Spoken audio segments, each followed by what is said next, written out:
ربنا ارحم لنا یا ربنا. سب سے پہلے تو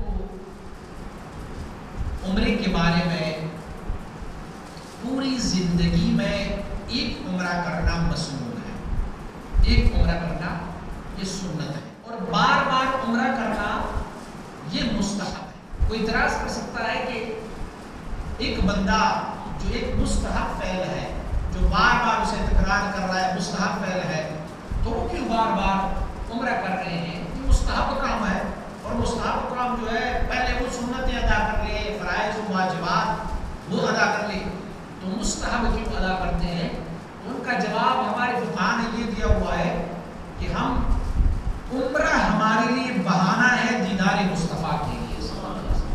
حضور کی روضہ اقدس پر حاضری کے لیے عمرہ ہمارا بہانہ ہے، اور یار کی دہلیز پر جس بہانے سے بھی جایا جائے تو وہ باعث ثواب ہے.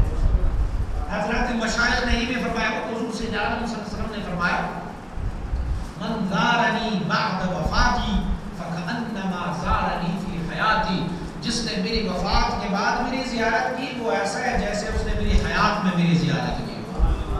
اور فرمایا من حج ولم یزرنی فقد جفانی. فرمایا جس نے حج کیا اور اس نے میری قبر کی زیارت نہیں کی تو حضور فرماتے اس نے میرے ساتھ جفا کی، بے وفا ہے وہ بندہ. یہاں پر حج سے مراد صرف حج نہیں ہے، بلکہ یہاں حج پر ہر وہ حج ہے جس میں آپ کو استطاعت مل جائے اور آپ حضور کے بارگاہ میں حاضر ہونے کی استطاعت ہو جائے.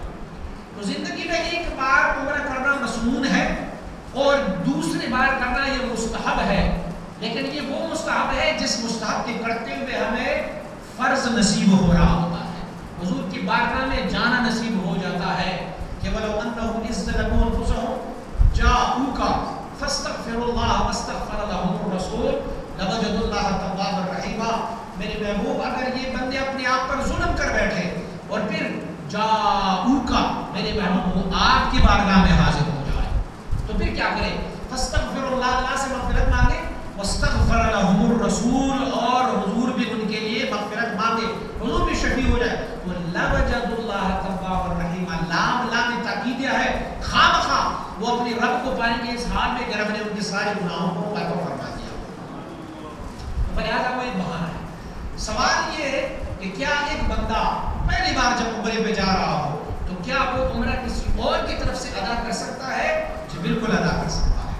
وہ اپنی بجائے، وہ پہلی بار عمرے پہ جا رہا ہو، وہ اپنی بجائے کسی اور کی طرف سے بھی عمرہ کر سکتے ہیں، کیونکہ حج اور عمرے میں فرق یہ ہے کہ حج فرائض میں سے ہے اور عمرہ سنن میں سے ہے. پہلی بار سنن میں سے ہے، حج فرائض میں سے پہلی بار اور عمرہ سنن میں سے ہے. تو فرض جو ہے وہ آپ کسی غیر کے لیے اس وقت تک نہیں ادا کر سکتے جب تک کہ آپ نے خود اپنا ذمہ فارغ نہیں کیا ہوگا، اور عمرے میں یہ شرط لازم نہیں ہے. تو عمرے میں آپ پہلا بھی عمرہ کسی اور کے لیے کر سکتے ہیں، کسی اور کی طرف سے آپ جا سکتے ہیں. بلکہ حضور سید عالم صلی اللہ علیہ وسلم قربانی کا دور آ رہا ہے، حضور سید عالم صلی اللہ علیہ وسلم نے ایک ہی دمبا ذبح فرمایا تھا، اور پھر آپ مبارک نے دمبا ذبح کرتے ہوئے آپ نے فرمایا اللہم تقبل من امت محمد صلی اللہ علیہ وسلم، یا اللہ اس دمبے کو میری تمام امت سے قبول فرما.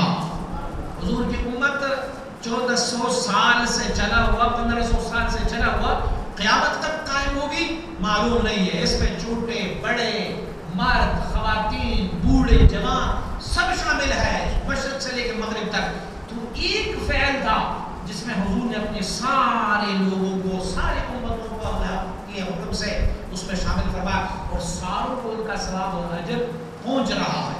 سب کی طرف سے اللہ کریم نے اسے قبول فرمایا ہوا ہے. ایسے ہی حکم عمرے کا بھی ہے. آپ ایک عمرہ اپنی طرف سے بھی کر سکتے ہیں اور بہت سارے لوگوں کی طرف سے بھی آپ کر سکتے ہیں. آپ دعا کرو یا اللہ جب عمرے کی نیت کرتے ہو اللہم ربنا تقبل من فلان من فلان من فلان من فلان، اور دکھا رہا ہے اس کو فلان اور فلان اور فلان کی طرف سے قبول فرما دے. اللہ کریم آپ کی ایک سعی کو، ایک کوشش کو، ایک عمرے کو اللہ کریم ان ساروں کو ثواب عنایت فرماتا رہے گا. لہٰذا پہلی بار بھی جو کوئی بندہ وہاں جائے تو وہ کسی اور کی طرف سے عمرہ ادا